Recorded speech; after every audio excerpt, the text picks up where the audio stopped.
Lights, camera, action.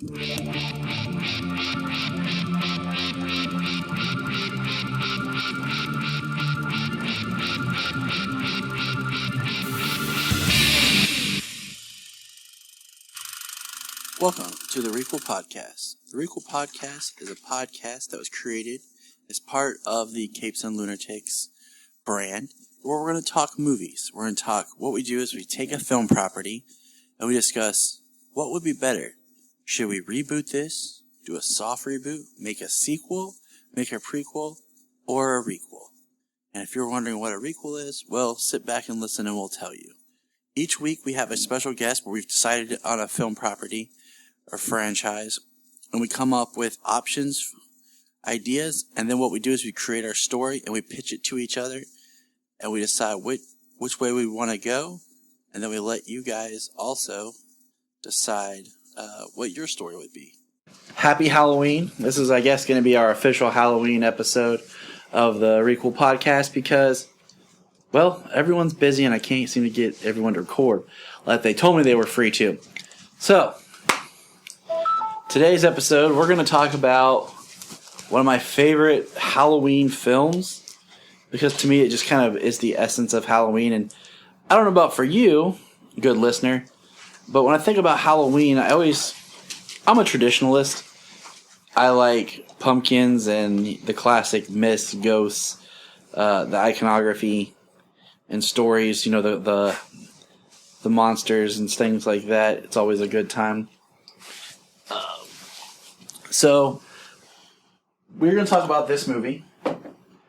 And today with me, as a special guest, we are actually recording this we're doing something a little different. One microphone set up in the living room. I have with me Mr. Devin Scarth. Hello, Devin. Hello, Tyler. And if you listen to Krypton Report, you've heard Devin before. And welcome to the Requel Podcast. Thanks. We're going to kind of talk more open-ended about this, because I sat down and we actually tried to think of specific for a sequel to Trick or Treat. Oh yeah, by the way, we're talking about Trick or Treat. You're going to hear a dog. Yeah, Obi's everywhere. He's a pain. Obi, go lay down. Go lay down, bud.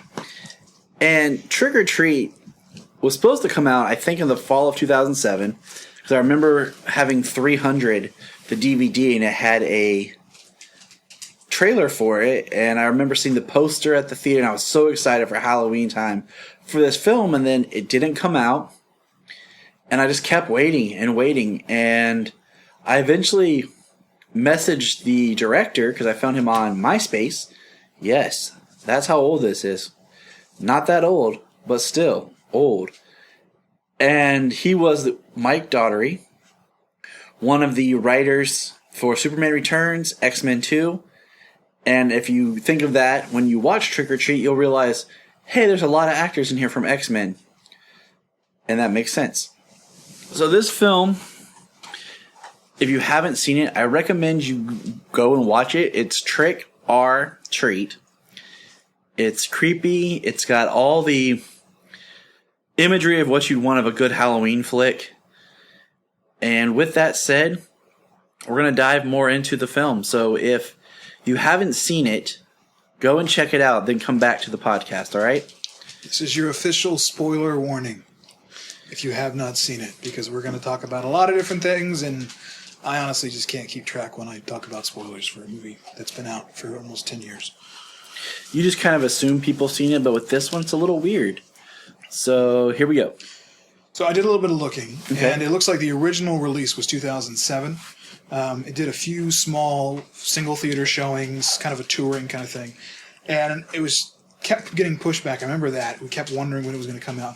And I think it finally came out on DVD in 2009. Yeah. Was when it came out. Because I remember I was working at Blockbuster when it came out, and I remember all of a sudden it appearing on the list of movies coming, and it showed up, and I was like, holy crap. Here it is. And side note, MySpace and Blockbuster, we were really showing how old we are now.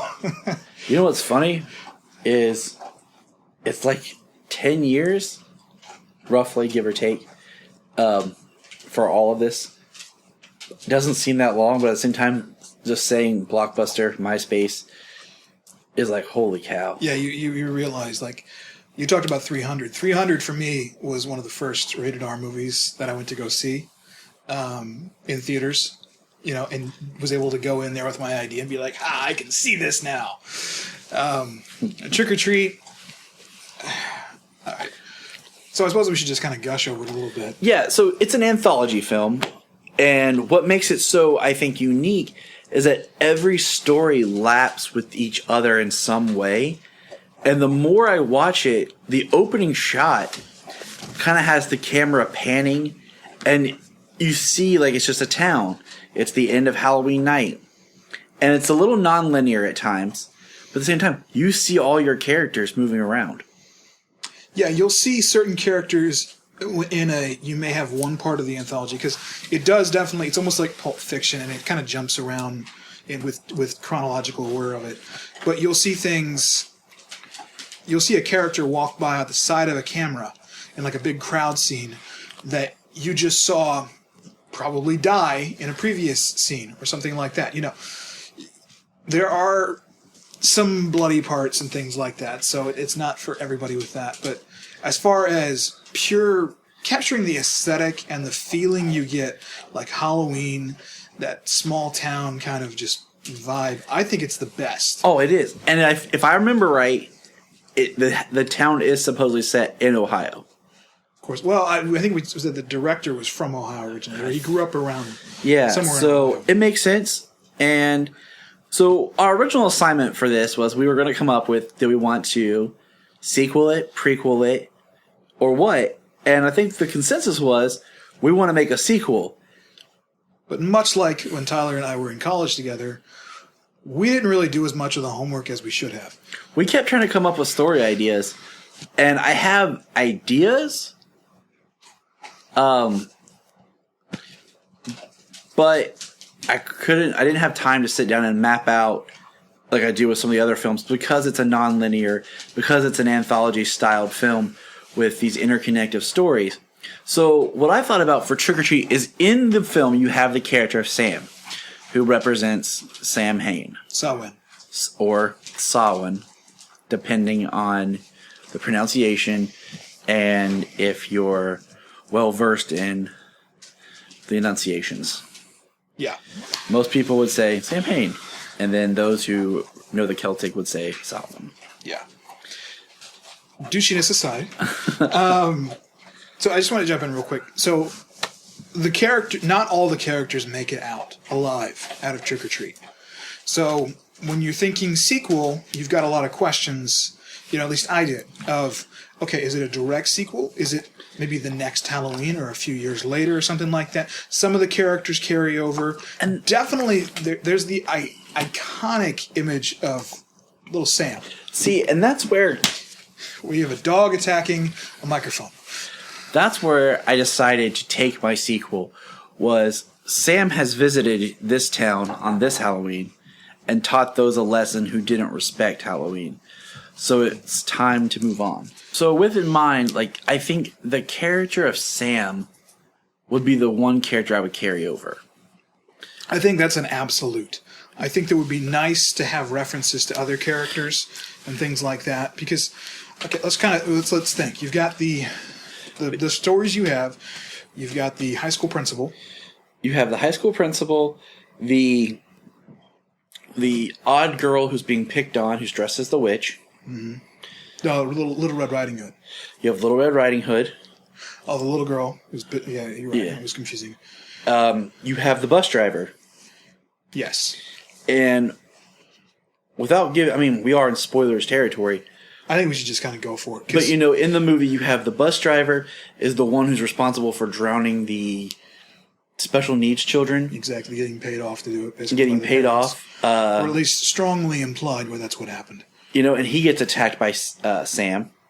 And then, his story is awesome because the way it ends. You don't know. With the greatest line of him opening the door, and it's the dead kids. And they just say, trick or treat. Exactly. There's implications that he doesn't make it. The little witch girl. Little witch girl makes it. Her bullies do not. Because she is the one, she teaches, she respects the traditions of Halloween. She understands that the pumpkins are to be respected. The pumpkins are to protect us. That's why we have the jack-o'-lanterns. And the bullies that are with her, that they go down to the lake where the kids supposedly drown and try to scare her using that. And the kids actually do come up and attack the bullies. And the one bully chick the one bully girl kicks the jack-o'-lantern into the water. And when it does that, the protection is lifted. Yeah. And so we have those stories. And they're so intercut with the other stories. It's just interesting to see how the film is presented. It's definitely worth a watch. I'm assuming at this point you've either seen it or decided, well, I don't care about spoilers. So, a lot of those characters, if we're doing a sequel, I think we can assume that the majority of the film is set in mid-2000s. I would say you could do the next Halloween. It could be a couple years Halloween. And since the story, it is mid-2000s, and I'm thinking since the stories, the way the structure is, it doesn't have to be a sequel as far as similar characters. All you really need is Sam and the same structure of the film. So, does it necessarily have to be the same city? Yeah, that's what I'm saying. I look at Sam as being like this avenging spirit of some sorts of this town. He visits a different town every Halloween. And those who respect Halloween, he leaves alone. But those who need to be taught a lesson, he teaches them a lesson. Mm-hmm. That's a common theme in Mike Dougherty's films that he directs. Mm-hmm. He also, most recently, has directed Krampus. So if you're familiar with that film, maybe you'll want to watch Trick or Treat. Probably should have said that at the beginning of the podcast. And as of today, he's actually on the slate to direct the sequel to Godzilla, which should be interesting. Yeah, considering maybe he just have Godzilla as a monster and not just something that hides in the background. But anyway, let's not go down that rabbit hole. So my idea, okay, what do you got?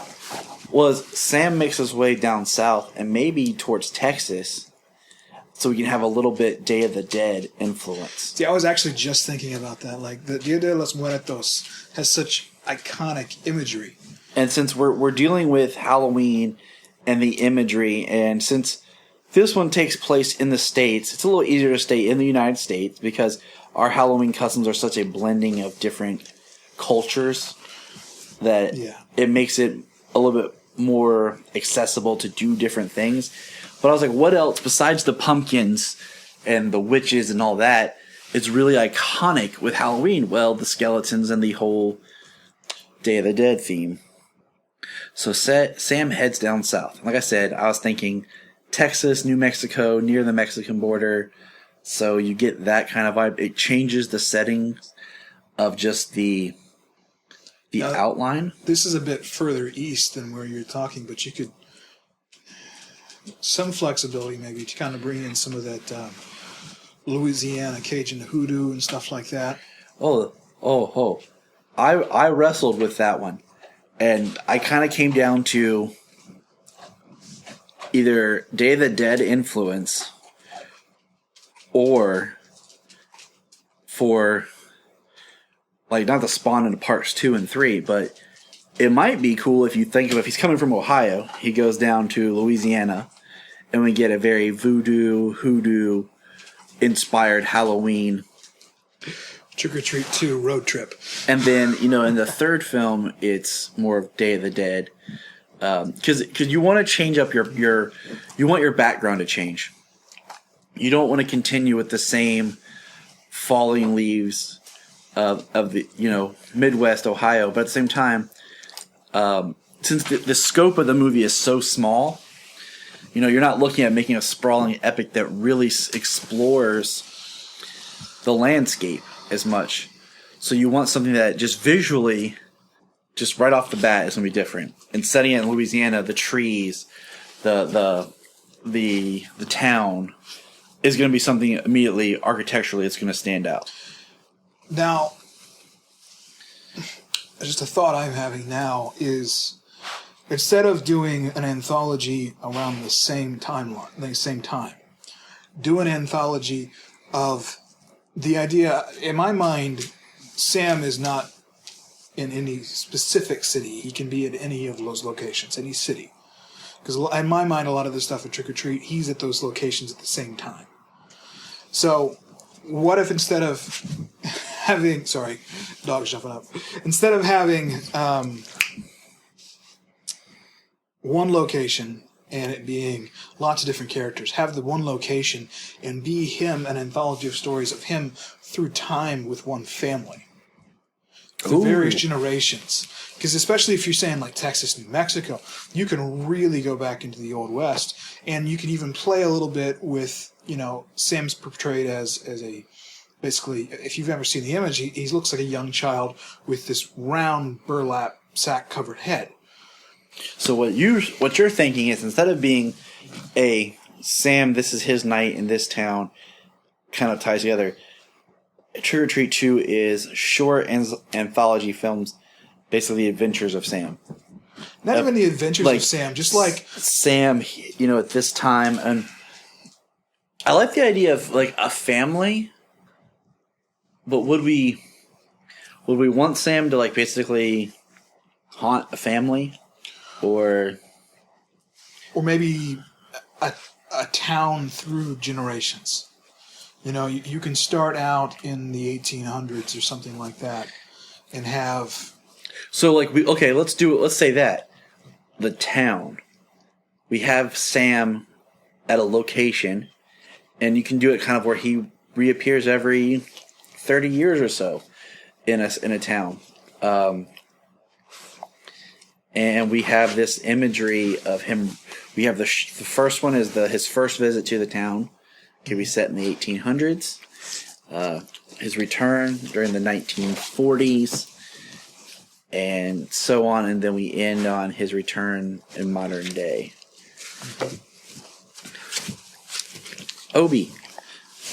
Kenobi, go lay down. Go. Okay, so if we take that angle, what kind of stories do we want to tell about Sam? What's he doing?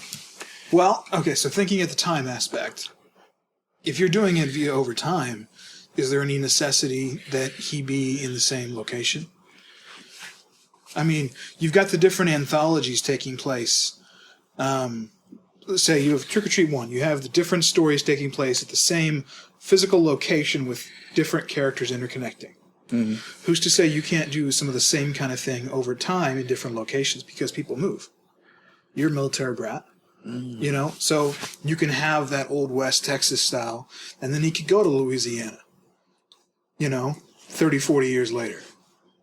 I mean, I guess in a sense, doing it like that would be following kind of sequel patterns of, once again, we're taking it a step higher. We're still kind of keeping it small, but we are raising the bar by him going to multiple locations. Bus driver got paid off by the parents. You want to think he probably stayed in that town the entire time? The bus driver? Yeah, the first one. Who's to say he wasn't popping up, in some other city after the flashback events of the first movie, but before he's in the old house, when he gets attacked. Something's got to happen to the guy. I wouldn't be surprised if, he did it for some reason, left town, eventually came back, maybe it's the house he grew up in, and he ended up taking there to take care of his old mom, and she died, and he stayed in the house. I don't know. I mean, there's ways that you can interweave people without hopefully forcing it. That's for, writers, not us. Like I said, I don't have the time to sit down and map out an interconnected story. Plus, I would really want to dig into more Halloween cultural and custom lore. Yeah. Because in the first film, we run into, the legend of candy being razor blades in candy. And we run into the jack-o'-lantern lore, werewolves, basically ghosts from the past, literally, returning. So we have these type of things that are very synonymous with Halloween. And the one that I find the most interesting that's never quite explained in the first one is why he kills, was it Leslie Bibb's character at the very beginning? Oh, it's because she blew out the jack-o'-lantern. That's right. Over. Yeah. She blew out the first thing. First scene is she blows out the jack-o'-lantern before Halloween's over. And then she gets her head and strung up, and her head's on the top of a scarecrow. And welcome to the movie, kids. Yeah, it's definitely the opening scene of holy crap. Something.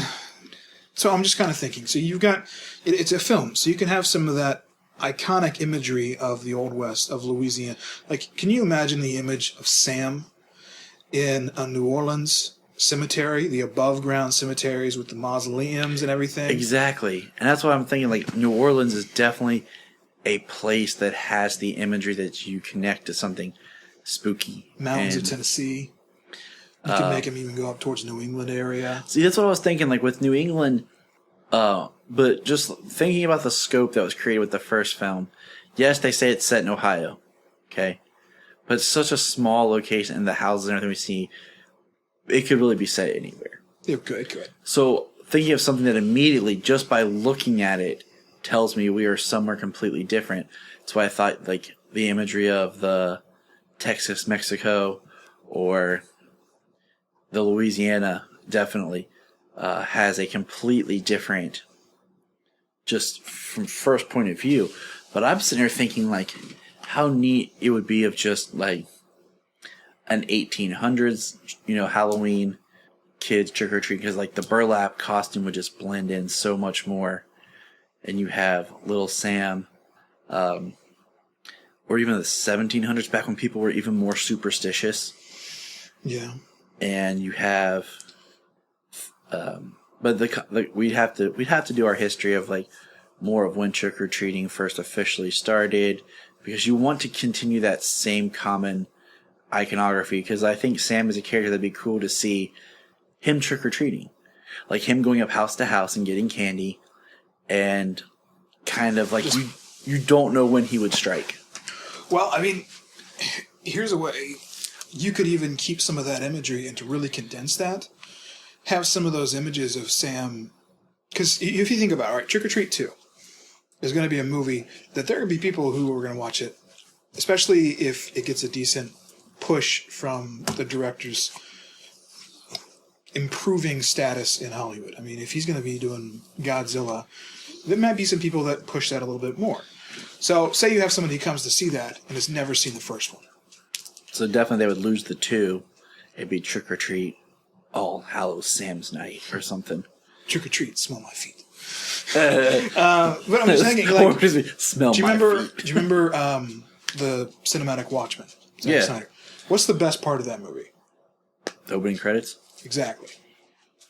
You think you couldn't just, in an opening credits, little shots of little snippets of Sam in the Old West? Dude, you know what that reminds me of? In the boardwalk in the 20s during Prohibition. Dude, you know what that reminds me of? The opening and closing scenes to Dead Silence, where Mary Shaw's just flipping through her book of dummies and people. Yeah. Oh my gosh. That's what it gives me. I love, just throwing this out here, I love that movie. It got such a bad rap. I don't know why. It is completely creepy, and James Wan. It was James Wan, wasn't it? Dude, I love James Wan. He's the only director that can really creep me and scare the crap out of me. The one thing I don't like about Dead Silence, and I don't know if it's in the theatrical or if it's just in the unrated. Throw it out. I've seen them both enough, I can tell you. It is the tongues. It's in the unrated. It's just too CG for me. It's in the rated. Sidestep. In the rated version, the idea is, I like the idea that she takes the tongues, and in my rationale, she like eats the tongues, because then that's how she absorbs the voice. But I don't need to see her with like tongue upon tongue upon tongue. Yeah. You're not Gene Simmons. Yeah, you're not Gene Simmons, Mary Shaw. The other thing I wish they wouldn't have taken out was the full nursery rhyme that they edited out. Mm-hmm. And then the other thing is a little bit at the end, where you find out that the mother-in-law was possessed by Mary Shaw. I can't remember. It's not as clear in the rated version. It's been a long time since I've seen that movie. If I remember right, it's not as clear in the rated version. But anyways, back to Trick or Treat. No, that would be awesome. But the thing, you would see Sam, and it could even be that it's a scrapbook that Sam himself keeps. I don't see Sam as keeping a scrapbook. You know what I mean? I know, but like, how would you justify these pictures being in existence? Well, it was playing with the comic book kind of aspects at the end credits of the last one. Do you remember it had some Yeah. So if we framed it, where basically it's like a living comic book, where like it's pictures, like that's why I was thinking like a scrapbook page, but like the pictures playing in that same kind of comic book idea. Opening credits, monochromatic, but instead of black and white, it's black and orange. Yeah. And it just kind of goes across the screen and draws the cactus and the sun, and you see Sam kind of gets drawn last. And then it goes and it has the outline. There's so many simple, iconic images you can do. Him in Louisiana with, like... And then what you could do is you could find your final image of where the story is going to take place, and then it just... And then put it in the one place. It pans out to be the actual village. I mean, there's a lot that can be done, and... but creature-wise, I mean, there's the more like if you find a location, you can dig into the local lore, and that's what makes it more interesting. Because once you set your location, because then you can how Sam uses things like for example, in the first film, you have all the girls that are werewolves, and when they're killing the victims, there's Sam just sitting off to the side. Mm-hmm. Well, I mean... So he's like this present... You talk about lore. Lore podcast, which is wonderful, by the way. Go listen to it if you're not. How much have you heard in there about New England? Oh, I know. Tons. New England would be perfect. But I feel like Stephen King's got that locked down. He has Maine locked down. But the more I think about it, I really like the Louisiana backdrop. Because you have the hoodoo and voodoo... That just right there is... I mean, you have so many cultures coming in. You have American, you have African, you have French. You have the voodoo zombies. The Shadow Man. Even Hellhounds. Mm-hmm. Goofa Dust. And whatever... Mojo Hands. That's a little bit more further north, but... But still, like, there's Robert Johnson at the Crossroads. There's lots of imagery and things that can be there. It's just you need to really. Can you imagine just seeing Sam at the crossroads? Like that's where like your opening shot of him is like standing in the middle of a crossroads, and he just picks a direction and walks down it, and just walks in line with a bunch of kids on the sidewalk somewhere. I'm just picturing a shot of a crossroads, and Sam walks away, and then all of a sudden you just see a guitar case drop in to the shot in the camera. There's lots of different things you could do. It's just, it's all going to be on the story aspect. Do you think Louisiana would be a good place to set it? I think it'd be fun. I mean, here's the question: what time period? See, I think honestly, using the photos and everything like you said, I think it would be fun to do different time periods. But I think keeping it modern day, really, there's something about that. I think. That hits home.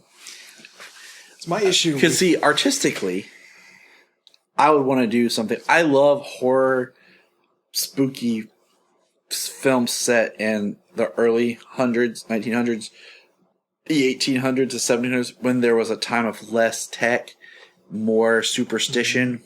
Heck, even just the 1950s. Well, to me, if you do it set now, the biggest issue is the biggest reason that, like, the show Seinfeld could not be made today is cell phones, smartphones. 90% of the episodes of the show Seinfeld, 90% of their conflicts could have been resolved with a smartphone. You know what I mean? I think I saw a short film the other day, and it resolved the cell phone issue really quickly and easily. Well, she had a cell phone. She was using it to look inside her car, and she went to shut the hood, and she dropped it and crushed it when the hood shut. And it was kind of a creative way of, we've eliminated the cell phone, so now she's just stranded with her car. Because you either have I got no service, which is, kind of hard to believe. Because usually if you have no service, you just turn your phone on and back on, and you'll regain service. You'll get something. You'll get something. Or, my battery died, which you're just like, you're stupid and negligent. You should have had your phone plugged up in the car. And it's like, those are you buy them, but at the same time, you're like, we could have come up with something better. Yeah. And so, cell phones sometimes is like the biggest problem with things because it kills tension. It kills ideas. So if you set it nowadays, you're on Halloween. All right. So Sam, being a spirit of some sort, he lets out some sort of EMP. And I don't know about that. Just it something just sounds where, way too. I like the more mysterious aspect. see, I do of too. Sam. I don't like trying to explain things away. But, I mean, even Trick or Treat 1, they had cell phones. It was also 2007. I mean, people didn't really have iPhones and stuff like that. Now you're born and you're handed a phone, so. Yeah, I mean, I remember 2007, I still had a flip phone.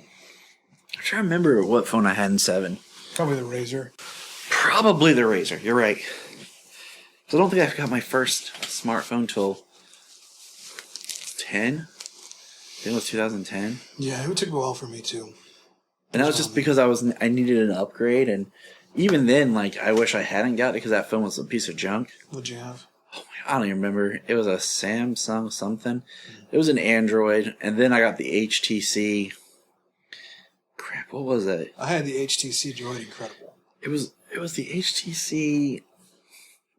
I don't remember. It was some. Anyway, Trick or Treat. Great movie. Please go see it. And Happy Halloween. absolutely. Add this to your Halloween, list. Like I said, I'm very much into the imagery of Halloween and the classic monsters, and that's why I love like with Trick or Treat, like Sam is like a pumpkin. The essence imagery of Halloween, the jack-o'-lantern, and he's the great pumpkin. Charlie Brown. Or David Pumpkins. David S. Pumpkins.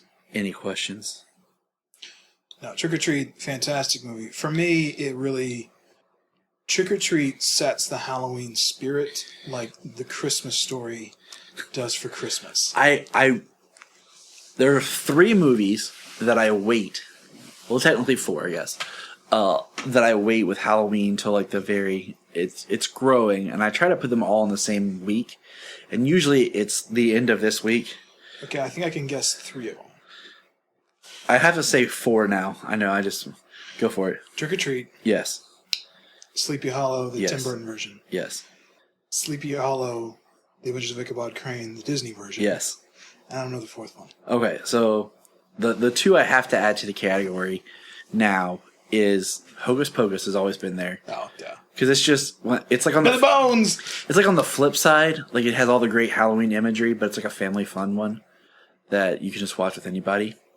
And now I've added recently is Paranorman. I love that movie. Such a good movie. It's got anything that studio does. I think Coraline's good, but after that they just kept reaching greatness. Like I didn't want to see the Box Trolls at first, but then I watched it one day and it was so good. But yeah, and Kubo was so underrated. Still need to watch Kubo. I haven't gotten around to it yet. It's so good. But yeah, I added Paranorman to my... So those are like my top Halloween movies. I do like to watch... Like we started... now we're just talking Halloween movies. Who cares? It's my podcast. Yeah. The Hotel Transylvania films. Well, you have your 2 kids. That's perfect. For Solomon was like enjoying the crap out of it last night. Yeah. So I've added those, and 2 weeks ago, or a week ago, Jenny and I kicked off with watching the 2010 Wolfman with Benicio del Toro. Yeah. I love that movie. We were watching it in theaters. I know. It's for my birthday. We were waiting so long for that one to come out. Because it came out on my birthday. That's right. And I've always loved the Wolfman. Speaking of classic Universal stuff... Let's just keep this going. Yeah, let's just go for horror movies. Trick or Treat, for me, is one of those quintessential Halloween movies. Another one, I consider them two into one, which is Frankenstein and Bride of Frankenstein. Yeah, they're beautiful to watch back to back. I love those movies. Karloff, to me, is amazing. I love watching the old films that are Karloff and Lugosi where they face off. The Black Cat, stuff like that. Dude, I still get creeped out at the beginning of Dracula, like Bela Lugosi's Dracula. Yeah. Like there's once again the iconography of that film and the tone that was created back then. I couldn't imagine seeing that film then. Oh yeah. What's like Nosferatu? And just being terrified to the fact that now, like I watch it, I'm still creeped out, and there's still the horror element. And that one more than any of the other ones does it for me. Another one that I rewatched fairly recently, like in the last, I want to say 6 months, was Cabinet of Dr. Caligari, which, if you're not familiar with it, is a German expressionist silent film, which is considered one of the first horror movies. The basic premise is Carnival comes to town. This carnival barker has this, man who's, completely asleep. He never wakes up, except that he gets hypnotized and goes and terrorizes and kills people. And Dr. Caligari is the one who sends him. The imagery's fantastic. It's got some really interesting reveals. I watched it with my wife, and she's not a horror fan at all. I just got her earlier the other day to finally watch Evil Dead 2 with me, which is another fantastic movie. But I was watching Cabinet of Dr. Caligari, and she came in and just got hooked. And I mean, it's a silent film, not for everybody, but it's fantastic camera work. The set design just sets you on edge a little bit. It's up there for me. Like, Cabinet of Dr. Caligari is for horror films what Metropolis is for sci-fi films. Nice. So, definitely worth watching. We're sitting here, like, I just think about, like, the films, like, there are horror films, and then there's films to me that just feel like Halloween films that I like to watch at this time. The Conjuring films, I can watch year-round, like, at any time. I don't need Halloween. I do like to watch Dead Silence at Halloween. I think partially is because you have the creepy old lady. It looks like it's in the fall. Like, you have the leaves falling and all that, so it brings in that mood and that atmosphere with it. Like I said, the Wolfman 2010, I really like that movie, but they messed up one thing. One thing could have made that movie so much better. What's that? That the wolf was his mother, not his father. And that what he saw was his mother killing something or someone, and she turned back from the wolf. And that the chair and everything down in the basement was where the father had to hide the mother, and they had to keep up the ruse that she was dead. That would have been a very big change. And unfortunately, they may have considered it, but that movie went through, 3 or 4 different directors or something like that? 2 or 3, because when Joe Johnson came on, it was already in post-production, or not post, it was already, like, the pre-production, they were ready to shoot. When casting was already done, sets already done. Which, don't get me wrong, Benicio del Toro and Anthony Hopkins is nothing to sneeze at. Oh, no, there's nothing, like, in that movie that I hate. I just wish that would have been a little bit more of a twist. But, like, it is beautiful to look at. Who's in that? Who's the female lead in that? Emily Blunt. Is it Emily Blunt? Mm-hmm. Okay. It's been a long time since I've seen that. And, of course, the wolf makeup was done by Baker, wasn't it? Yeah. Of course it was. And, so you know it's good. And he didn't come along till when Johnson signed on, and that's why they had to use a couple shots of the CG transformation, because that was all left over from the previous director, and Baker didn't have time to develop the makeuping to go from human to the wolf. I have not seen the new version of The Mummy. Don't waste your time. But I feel like, for its faults, the 2010 Wolfman, it got that atmosphere much better than, say, Van Helsing. Oh, dude, I purchased a used copy of Van Helsing, and I'm waiting for it to arrive because I'm in the mood to rewatch it with Jania, and we were going to do an episode of this and discuss it, and pitch, like, if we wanted to do what we'd want to do with, like, Van Helsing and the characters, and I had a killer idea, but I just feel it's unbalanced. Mm-hmm. It doesn't know what it wants to be, where the character of Van Helsing and, like, a lot of the what should have been cool steampunk comes off very awkward and fake. And some of the designs of when Dracula becomes the actual bat creature is just absurd. Yeah. And the idea of Dracula's children is stupid. Just going to say that flat out right now. The whole premise of trying to create Dracula's bringing life to his children like that was stupid. Because the idea is his children are supposed to be the people that he turns. Yeah, I agree. But enough about that, Chip. Yeah. So, but once again, that should be a movie that I love. Like, I should be like pumped to watch it. It has all the things. Because it has everything that I like. The imagery is great, but it just falls short. Now, you said you have not seen. I'm a big Universal Monsters fan. Same. What we've talked about, The Wolfman, loved it. I think that they should just go ahead and incorporate it in the Dark Universe. Couldn't hurt them since The Mummy basically was horrible. And it's going to be on everyone's worst movies of the year list. I did rent it the other day from Redbox to watch. Hey, Obi, put that down. Because I wanted to edit it myself. And I made something that's a much better film that's actually worth watching. Because I think for a film like that, first of all, you don't get Tom Cruise as your lead. Because then the movie becomes about Tom Cruise and not servicing the character and the tone and what you're trying to build. Yeah. And that's your problem is there's so much. And I'm not trying to bash him. Alex Kurtzman, first time director, with this film. But he's a writer. And one thing I noticed in the film was, I can't not remember the term, but when you do a scene that gives you information, backstory or whatever. Exposition. Exposition is when you're like talking, but like he shows us the scene. Then he later talks and shows us the same scene again. And then we get it a third time, just in conversation. And looking at how much repetitive information is given in that film. And I use this example trying to explain to Jania is like the whole opening scene of Man of Steel, of on Krypton and Zod's coup. You could cut that out because all the high points Jor-El explains in that flashback when he talks to Cal. Mm-hmm. We learned that Zod killed him. We learned that Krypton was in trouble. We learned what Zod did. We got the history of their space exploration. So you're doubling up information. And I feel like where The Mummy falls short is they try to create the idea of an overarching villain that's going to kind of go through the entire Dark Universe. And it's done... By doing it, it gives the Mummy herself a disservice.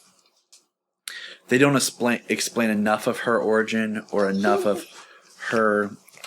I always liked that in the old Mummy, the Brendan Fraser 1999... I love how we consider that the old Mummy. Yeah. I haven't not Boris Karloff, no. The more recent old Mummy... you had the idea of the canopic jars where each one brought him power from the person that had it. There's nothing set up like that in this. She just all of a sudden has free from her coffin and is ready to go. Like, she has power. It's a very unbalanced film. Mm-hmm. And I think it does a disservice where it's so easy to set up secret organization that hunts monsters. And we have connected universe. And you know what? If I was Universal sitting there thinking, I'd be like, you know what? How can we save this dark universe idea? I would put forth another film. But what I would do is I would go with the Frankenstein film because they have Javier Bardem signed on to be the monster. Yeah. I want to see what that looks like. But I would just go ahead and be like, yo, Benicio. What's up, bro? Honestly, if they really learn it, I don't even know what studio is doing it. It's all Universal. No, I'm saying what studio is doing this one? It's all Universal. That's what I'm saying. Hellboy, EPRD, all the different monsters. Yeah. Because you have references to Dracula and stuff like that in some of the earlier Hellboy comics. Well, I'm just saying, like, I would, if they want to keep this cinematic universe, the dark Universal monsters. I think it's dead. I do too. I hate that because I really wanted to see it. But I would honestly be like, you know what? The way that Benicio supposedly dies at the end of the Wolfman, we can retcon fix that. I would call him back, and then there was the rumor before that Dracula Untold was supposed to be the start of it. Yeah, which I think it would have been if it hadn't done apparently as poorly as it did. I think the reason it did poorly was bad marketing. I didn't know when it came out. Like, I saw some advertising for it, but I wasn't aware of when it was going to come out. And that's when the marketing and everything was bad. And I think it was a little too short. If I remember right, it's only like an hour and 20-some minutes, or an hour and 30. Like, it's short for the type of movie that it is. Luke Evans, right? Yeah. And he's a perfect Dracula. And the way that movie ends, you could easily tie it to the Dark Universe. Because the Wolfman and Dracula are the only two characters they had not cast anybody for the Dark Universe. So pull those out, add those in, thicken it up, forget the Mummy happened, and move forward. Cool. Fix that. Yeah. And you can reach me here at my website and my email address. www.ifixyourmessedupuniverse. Hire me to help you at jtypatrick@gmail.com. And so, I mean, those back to the whole movies. Just those are movies that we enjoy at Halloween. I just. What's funny is, I do watch John Carpenter's Halloween.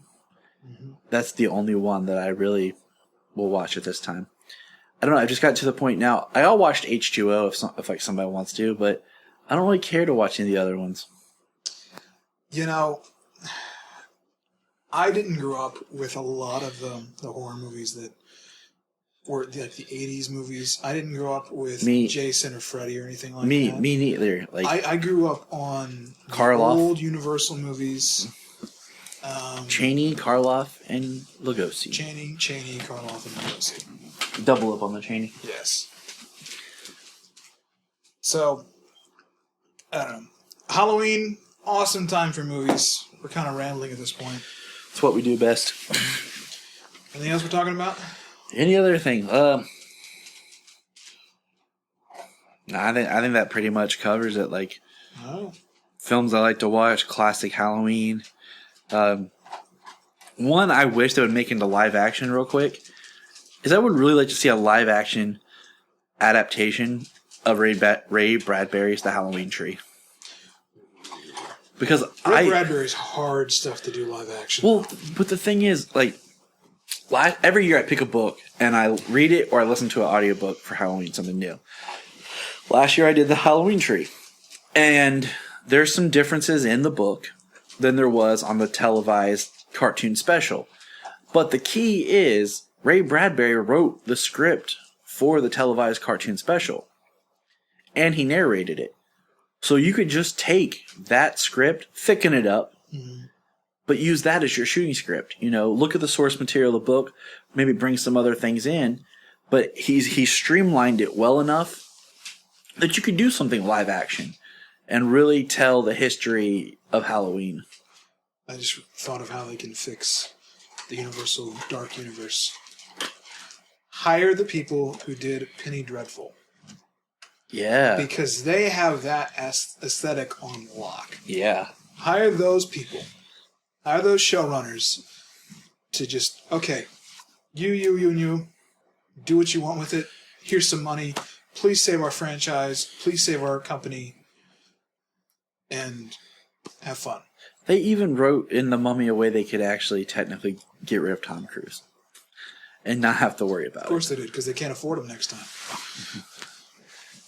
And to me, when you see a movie like The Wolfman or The Mummy, you're not really going for the human.